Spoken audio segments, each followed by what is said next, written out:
Next మిగతా వార్తల్లో మండలానికో ఉద్యోగితో రైతు డిస్కం ఎలా సాధ్యం? ఇంధన శాఖ ప్రతిపాదనలపైన తెలంగాణ ఈఆర్సీ అభ్యంతరం వ్యక్తం చేసిందట.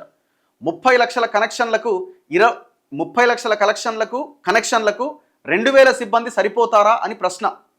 వినియోగంలో 42% వాటా ఉండబోయే రైతు డిస్కంకు అదే నిష్పత్తిలో సిబ్బంది ఉండాలని స్పష్టం చేసిన ఈఆర్సీ. ఇది ఏంది గొడవ అంటే, రైతు డిస్కమ్ అని ఒక కొత్త డిస్కమ్ని రేవంత్ రెడ్డి ముందుకు తీసుకురాబోతున్నారు. ఈ రైతు డిస్కమ్ కింద రైతులకు సంబంధించిన ఉచిత విద్యుత్కి సంబంధించి కానీ, పట్టణాల్లో హైదరాబాద్ ప్రాంతంలో ఉన్న వాటర్కి సంబంధించిన వాటర్ కనెక్షన్లు కానీ, ఇవన్నీ ఉన్నాయి కదా, ఎత్తిపోతల పథకాలకు సంబంధించిన కనెక్షన్స్ కానీ, ఈ పవర్ కన్జంప్షన్ ఏదైతే ఉందో ఇది మొత్తం వ్యవస్థ అంతా ఈ రైతు డిస్కంలోకి తీసుకురాబోతున్నారు. అంటే ఒక రకంగా ఉచితాలు, ప్రభుత్వం సబ్సిడీ ద్వారా ఇచ్చేటువంటి పవర్ మొత్తం ఆ వ్యవస్థనంతా ఈ రైతు డిస్కంలోకి తీసుకురాబోతున్నారు. ఇప్పుడున్న డిస్కంలు ఎన్ని? 2 డిస్కంలు ఉన్నాయి. Telangana TGNPDCL, Telangana northern power distribution company limited, TGSPDCL, Telangana southern power distribution company limited. ఈ 2 డిస్కంలు దేనికోసం పనిచేస్తున్నాయి అంటే, ఇప్పుడు రైతు డిస్కంనేమో ఉచితాలకు మొత్తం రైతు డిస్కంను పెట్టి ఈ రెండింటిని కూడా ఇప్పుడు మనకి మీటర్లు, ఇళ్లల్లో మీటర్లకు సంబంధించిన పవర్ కానీ, కంపెనీలకు సంబంధించిన, అంటే ఎవ్రీడే దాదాపు 1 కోటి మీటర్లలో పవర్ కరెంటు బిల్లులు కొడతారు. సో ఆ మొత్తం పవర్ అంతా ఈ 2 డిస్కంలకి, ఈ ఉచితాలకు సంబంధించినంత రైతు డిస్కంలోకి మళ్లించబోతున్నారు. ఎందుకు ఈ ప్రయత్నం చేస్తున్నారంటే, దీని వెనకాల చాలా స్టోరీ ఉన్నది. ఎందుకంటే తెలంగాణలో గత 10 సంవత్సరాల కాలంలో ఈ 2 డిస్కంలని కొలాప్స్ చేసి పడేసారు. ఇప్పుడు అప్పు కూడా ముడతలేదు. కారణం ఏంటి అంటే, ర్యాంకింగ్స్లో ఇవి అట్టడుగున ఉన్నాయి. మొత్తం దేశంలో 51 డిస్కంలు ఉంటే, హైదరాబాద్ కేంద్రంగా ఉన్న టీజీఎస్పీడీసీఎల్ అండ్ వరంగల్ కేంద్రంగా ఉన్న టీజీఎన్పీడీసీఎల్, ఈ 2 కూడా అట్టడుగున ఉన్నాయి వాటి ర్యాంకింగ్స్లో. సో దీంతో ఆ ర్యాంకింగ్ ఎందుకు ర్యాంకింగ్ దెబ్బతిన్నది? చాలా దారుణంగా వాటి మీద అప్పులు తెచ్చారు. సో కాబట్టి ఆ అప్పులన్నింటినీ కొంత ఈ రైతు డిస్కంలు వీటిలోకి మళ్ళిస్తే ఆ ర్యాంక్ కొంత మెరుగుపడే అవకాశం ఉంది, మళ్ళీ అప్పులు పుట్టే అవకాశం ఉంటుంది. సో ఇట్లా రకరకాల కారణాల చేత ఈ రైతు డిస్కంని ఏర్పాటు చేశారు. ప్రతిపక్షాలు ఏం అభ్యంతరం వ్యక్తం చేసినాయి? ప్రతిపక్షాలు ఏమన్నాయంటే, ఇది టోటల్గా రైతు డిస్కంని ఏర్పాటు చేశారంటే పైన ఉన్న ఇప్పుడున్న 2 డిస్కంలని ప్రైవేట్ పరం చేసే అవకాశం ఉందని ఒక అనుమానాన్ని ప్రతిపక్షాలు వ్యక్తం చేసినాయి. ప్రభుత్వం ఈ రైతు డిస్కంని ఏర్పాటు చేస్తూ ఒక జీవో విడుదల చేసింది. ఇప్పుడు ఆ అనుమతి ఎవరు ఇవ్వాలంటే ఈఆర్సీ వారు. ఈ ఈఆర్సీ అనుమతి ఇస్తేనే ఆ రైతు డిస్కం అమల్లోకి వస్తుంది. ఇప్పుడు ఈఆర్సీ మొన్న రీసెంట్గా నెల క్రితం ఒక బహిరంగ విచారణ చేపట్టింది. ఆ బహిరంగ విచారణకి కాంగ్రెస్ వాళ్ళు అటెండ్ అయ్యారు, బీఆర్ఎస్ వాళ్ళు అటెండ్ అయ్యారు, కవిత అటెండ్ అయింది. వీళ్ళందరూ వాళ్ళ యొక్క అభిప్రాయాన్ని చెప్పారు ఆ బహిరంగ విచారణలో.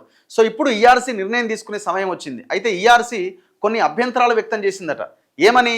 ఇప్పుడు రైతు డిస్కంకి ఇప్పుడు ఊరు ఉందనుకోండి, ఒక విలేజ్ని మనం యూనిట్గా తీసుకుంటే, ఆ విలేజ్లో ఉన్న భూములు, ఆ విలేజ్లో ఉన్న వాటర్ సప్లై, దాని కింద ఉన్న మీటర్లు, ఇవంతా కూడా రైతు డిస్కంలోకి వస్తాయి. ఈ మీటర్లు, ఇండ్లల్లో ఉన్న మీటర్లు, లేదంటే ఇక్కడ ఏమైనా కంపెనీలు ఉంటే వాటి మీటర్లు, ఇవన్నీ కూడా ఈ టీజీఎస్పీడీసీఎల్ ఆర్ ఎన్పీడీసీఎల్ కిందకి వస్తాయి. ఇప్పుడున్న ఎంప్లాయీస్ ఓన్లీ ఇప్పుడున్న డిస్కంలో ఎంప్లాయీస్గానే ఉంటారు. ఈ రైతు డిస్కంకి సంబంధించిన ఎంప్లాయీ మళ్ళీ సపరేట్గా ఉండాలి.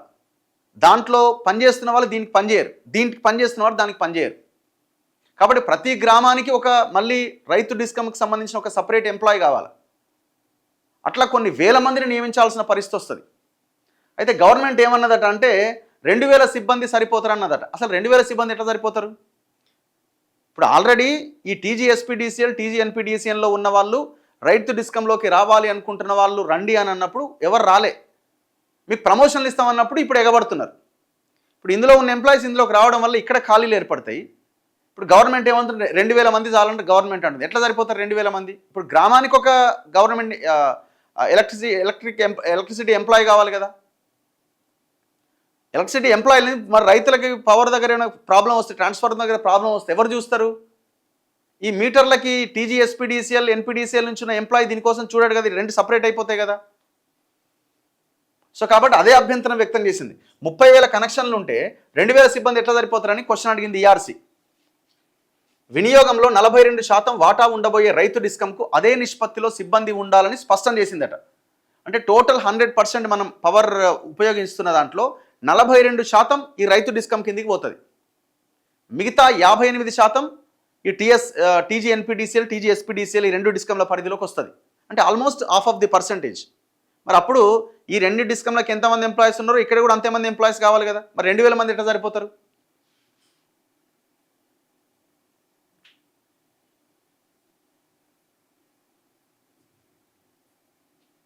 ఇక రాష్ట్రంలో కొత్తగా ఏర్పాటు చేయతలపెట్టిన రైతు డిస్కం నిర్వహణ తీరుపై తెలంగాణ విద్యుత్ నియంత్రణ మండలి టీజీఈఆర్సీ పలు అనుమానాలు, అభ్యంతరాలు వ్యక్తం చేసింది. కేవలం మండలానికి ఒక ఉద్యోగి చొప్పున కేటాయించి అంత పెద్ద డిస్కం కార్యకలాపాలు ఏ విధంగా నిర్వహిస్తారు అని ఇంధన శాఖను ఈఆర్సీ ప్రశ్నించింది. రాష్ట్రంలో 30,33,000కు పైగా వ్యవసాయ పంపు సెట్లున్నాయి. హైదరాబాద్ వాటర్ బోర్డ్, ఎత్తిపోతల పథకాలు, మిషన్ భగీరథ కనెక్షన్లన్నీ కలుపుకొని మొత్తం 30,34,032 కనెక్షన్లతో ఈ రైతు డిస్కం ఏర్పాటు చేయబోతున్నారు. ఇంత భారీ నెట్వర్క్ను పర్యవేక్షించడానికి ప్రభుత్వం 2,000 మంది సిబ్బందిని మాత్రమే కేటాయించాలి అని నిర్ణయించింది. అయితే కేంద్ర కార్యాలయ సిబ్బందిని మినహాయిస్తే క్షేత్రస్థాయిలో ఒక్కో మండలానికి 6,000కు పైగా కనెక్షన్లు వస్తాయి. వీటన్నింటినీ పర్యవేక్షించడానికి ఒక్క మండలంలో కేవలం ఒక్క ఉద్యోగిని ప్రతిపాదించడంపై ఈఆర్సీ అభ్యంతరం వ్యక్తం చేసింది. విద్యుత్ వినియోగంలో రైతు డిస్కం వాటానే దాదాపు 42% ఉన్నది. ఈ లెక్కన చూసుకున్న ఉద్యోగులు కూడా అదే నిష్పత్తిలో ఉండాలి. తెలంగాణలో రైతు డిస్కంను ఏర్పాటు చేయాలని 2025 జూలై 30వ తేదీన ప్రభుత్వం నిర్ణయించింది. వాస్తవానికి జూన్ 2వ తేదీ నుంచే ఈ డిస్కంను సేవలను లాంఛనంగా ప్రారంభించాలి అని భావించినప్పటికీ లైసెన్స్ జారీ ప్రక్రియలో ఆచరణాత్మక లోపాలు ఉండడంతో అది సాధ్యపడలేదు. మహారాష్ట్ర తరహాలోని ఇక్కడ కూడా ప్రభుత్వం నేరుగా ఉత్తర్వులు ఇచ్చి డీమ్డ్ టు లైసెన్స్ పద్ధతిలో ముందుకెళ్లాలని ఇంధన శాఖ ఒక దశలో యోచించింది. అయితే ప్రభుత్వం ఉత్తర్వులు ఇచ్చినప్పటికీ చట్ట ప్రకారం మళ్ళీ ఈఆర్సీ నుంచే లైసెన్స్ పొందాల్సి ఉంటుంది. అందుకే తొందరపడకుండా అన్ని లాంఛనాలు పూర్తి చేసిన తర్వాతే చట్టబద్ధంగా ముందుకెళ్లాలని ఇంధన శాఖ భావిస్తున్నది.